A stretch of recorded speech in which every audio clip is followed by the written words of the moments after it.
This is Charmaine Ironside with Ironside Wellness, and today I wanted to talk to you about the inner critic. So this is just that voice that maybe, that little person that sits on your shoulder, nags at you, constantly telling you you're not good enough, you're not going to succeed, you shouldn't wear that, you look ugly, you look fat, whatever the things are that your inner critic says to you. It's basically anything negative that makes you feel small, holds you back from living your best life. So some people call this the superego, some people call it the judge, some people call it the inner voice. For the purpose of today, I'm just going to call it the inner critic. And sometimes I call it the inner critic, B-I-T-C-H, because it needs to be put in its place. So, 80% of adults' thoughts are negative. So, and most of those are just recurring thoughts, similar versions of the same thought. And so maybe as you watch this, you might think, well, I don't have 80% thoughts that are negative. But once you start to actually notice what you say about yourself, about others, about the world, you might actually be surprised at how high the number is. And so hopefully the people watching this video, it's not quite 80%, but I think it's a really good thing for us all to focus on, is how to cultivate more positive thoughts in the day. Because the more positive we think, the happier we are. It's just a proven fact. It takes work though. And so even like the happiest, most successful people, they will all admit that being happy is a daily practice. It's not like you're born happy. You wake up and you're just perfect every day. No. Even people like Tony Robbins, who's like one of the most amazing speakers, and he gives so much of himself and he's always kind of on. He says it's a daily practice to stay that positive and to stay that energized. He has actually a series of things he does to stay happy. So, I really, really, really think the idea of tackling that inner critic voice is huge, because if you can get to the bottom of those thoughts and get them to stop even coming, your life is going to take on such a different feel. You're going to be so much more successful, happy, joyful, confident, all of those things. So the inner critic is really a big part of what holds us all back from our full potential. So, 3 techniques that you can use to really, really, tackle the inner critic. I want to share those with you today. So the first is basically just realizing that, talk to yourself like you would your best friend. So when you're having these thoughts, maybe it's you wake up, you look in the mirror, oh, I've got bags under my eyes, oh, look at this hideous flab, look at my Menno top muffin, my thighs are too fat, all those thoughts. As soon as you start to think them, ask yourself, would I ever say what I just said to myself in my thoughts or out loud to a friend? And if the answer is no, that's a really good indicator that you need to start changing how you speak to yourself. And it's not so you can feel bad and guilt yourself more about how you talk to yourself. It's just so you can be aware. The only way to make change in life is to start with awareness. Most people don't even know they're being negative 80% of the time. They're just going along with their life. But people like you who are watching the video, you want to live an even bigger, better life. And so that's why starting with just awareness. Oh, wow, I cannot believe I just said that to myself. And actually for me, I only really started noticing the inner critic when I started hearing other people talk about themselves, and put this alarm bell went off. I'm like, what? My clients, my fitness clients for the last 6 years, some of them will come in and say things like how fat and ugly they look, and oh, they have this jiggle, they're disgusting. People say things like, I'm disgusting. And it just, this bell went off for me, and I'm like, how can you talk to yourself that way? Like, I couldn't believe it. But then I started noticing my own thoughts, and I was doing similar things. And so it really, really started to get more clear to me that I had to start looking at my own inner critic too. It wasn't just my clients that were being mean to themselves, it was me too. So the first step is awareness. And a great awareness tool is just to say, would I say what I just said to myself to my best friend? And if it's a no, then you need to start tackling that, because it's holding you back. So the second technique, after just noticing and reframing it, is called the thought blocking technique. So basically, if you have a thought, so for example, for me, for many years, my thought was, Charmaine, your thighs are disgusting. They're so fat. You look awful in what you're wearing. And, you know, I can say that with a straight face right now, but a year ago I would have cried. Even 6 months ago I would have cried telling you that, because it was so painful for me, because I really believed it. So the thought blocking, I have that thought about my thighs, and then I say the word cancel 3 times. Cancel, cancel, cancel. And then I reframe the thought. Charmaine, your thighs are very strong, and they are capable of so many amazing things, like squats and lunges and running and snowboarding and all these things. And so, you know, at first I'm like, yeah, but they're still fat and ugly. And I didn't believe it. But eventually, if you fake it till you make it with the thought blocking, you will start to believe what you tell yourself. Our brains are able to be rewired. So now, maybe I used to get that thought maybe 10, 20 times a day. Now it might come once a week. And I can quickly nip it in the bud and say, oh, Charmaine, your thighs look rockin'. You know, throw on some sexy boots and you look amazing, or whatever. But I can easily counteract the thought now. So thought blocking is very powerful. Now the third technique is kind of the most impactful, but it takes the most deep thought.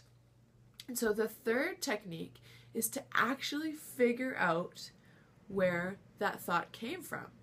Because if you can follow that thought to where it first arose, you can actually be way more effective at getting rid of it. So for me, my thought about my thighs, it actually started, I can remember it to the moment. It was grade 7, and a friend of mine who is no longer my friend, said to me, Charmaine, you have a really pretty face, but your thighs and bum are so big and fat that nobody will ever want to be your boyfriend.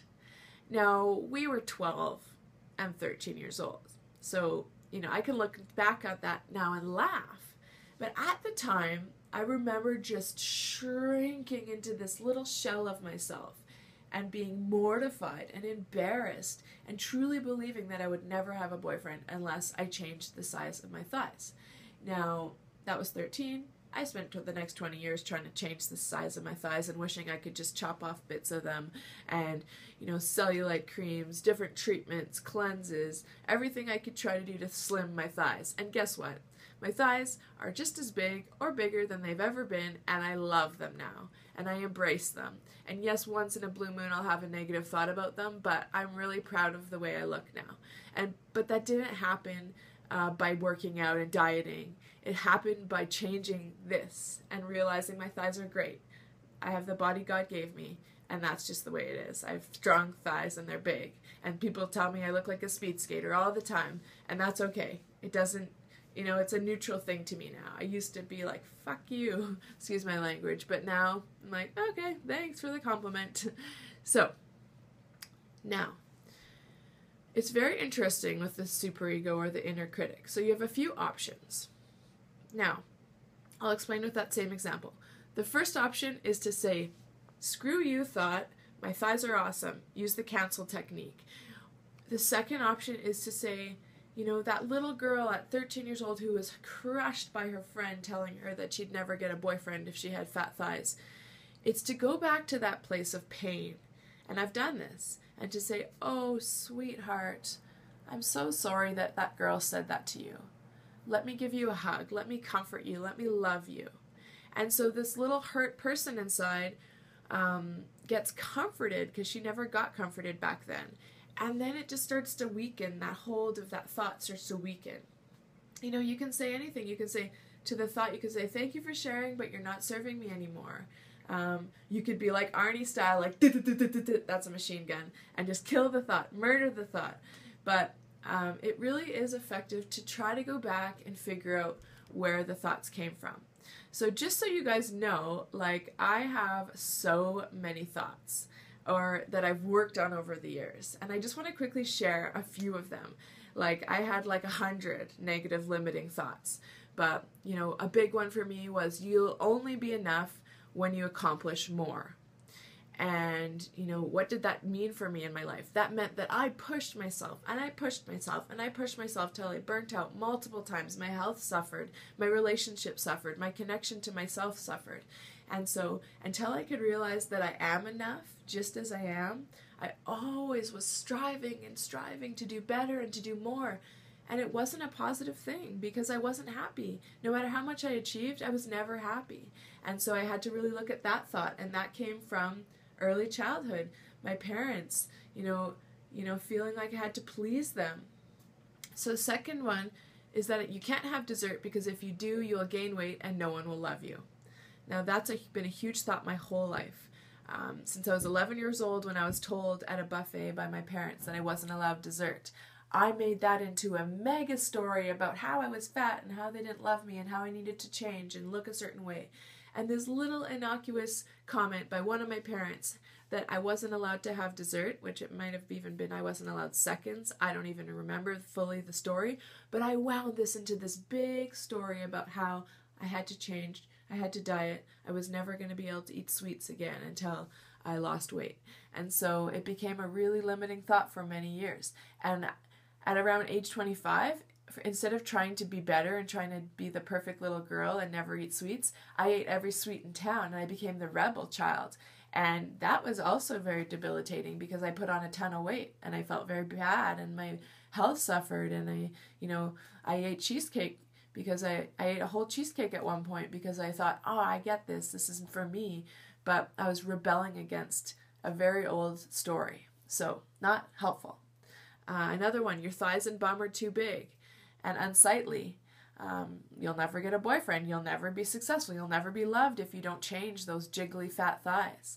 And, that friend in grade 7 really, really implemented that belief, but also dance teachers. I was in ballet and I remember being kind of the odd one out. I was the big girl and I freaking hated that. My sister and brother have a leaner body type than me. They're just like stick figures. And so I always compared myself to those two, but I just had a different body type. Even like I remember my family saying, oh, you got like the Ironside thighs, or, you're big boned. And it hurts and it sticks. And it's not even that they were ever trying to hurt me. It's just the way I internalized it. You aren't smart, so why bother trying? That's a big one. In grade 1, my teacher put me in the corner with the slow learners, and that hurt me so much. Literally, that was like the most damning thing that could have ever happened to me in grade 1. From that day on, I just gave up. If something got hard at school, I gave up. I'm too stupid. That was always my default excuse. But I wasn't stupid. It was one teacher because I was struggling with one thing and I was put in the dumb corner, and how much impact that had on my whole life. Until now, I'm like, I'm pretty dang smart, and I am owning that now. But I use that as an excuse. Even in university, I remember biomechanics class thinking, I'll never get this. I'm too dumb. There's just a different level of people that will get this, but I'm not. I'm not in that echelon. And I limited myself. So don't let people see who you are because they won't like you. You have to put on a special mask or else people aren't going to like you. That's a deep belief that I've always had, but I've really worked on that one. If you have too much success in your career, you're going to make other people feel uncomfortable. That's been a limiting inner critic thought that I've had. And so all of these things manifest in different ways. But I just wanted to share so that you can maybe go, oh, well, she's got them too, and start to actually be more willing to look at your own. Because it's so freeing once you realize where the thought came from and that you're not crazy and that you can deal with it. So I know where every one of those thoughts came from now because I've spent a lot of time reflecting. And so once I knew where they came from, I was able to kind of almost laugh at them because they're so ridiculous now. But if you don't ever take a chance to go deep and figure out where your limiting thoughts come from, you can't laugh at them. You can't disempower them. You can't disengage from them because they have a hold on you. So I told you my 3 techniques. I really just want to recommend that you realize that these beliefs, for me, that one took hold in grade 1. So that was a belief I had for 20 years about not being smart enough. So do you think it was overnight that I just got rid of that thought? No, it took regular thought blocking, cancel, cancel, cancel. It took digging deep. It took journaling. It took just talk to the hand. I am smart. And it took empowering myself. So the bad news is that inner critic is pretty powerful in some of us, depending how many years it's been in play. But the good news is it can be dismantled. It just might take some different techniques and some different amounts of work. But it is so worth it because, you just have this whole new life that opens up for you once you realize that you're separate from that thought. A lot of people think it's just part of who they are, that inner critic, talk, talk, talk. It's just something they have to accept. But once you realize that you don't have to accept it, it's this amazing freedom, it's this empowerment, realizing that you're separate from that negativity and that you can live a bigger, better life because of it. One of the worst parts about the inner critic is it usually causes us to hold ourselves back from our true potential. And I'm just all about taking this one precious life and doing everything I can with it and living this fulfilling, amazing, passionate life. And a big part of that is figuring out those negative voices and how to get rid of them. So I hope you liked the video. I'd love to hear any comments, maybe an inner critic thought that you find you have a lot, and how you are planning to dismantle it. And so leave a comment below, and thank you for listening. I'm excited to share more. I've got lots of YouTube videos. If you're interested to see more, make sure to check out my YouTube channel, and I will see you soon. Bye!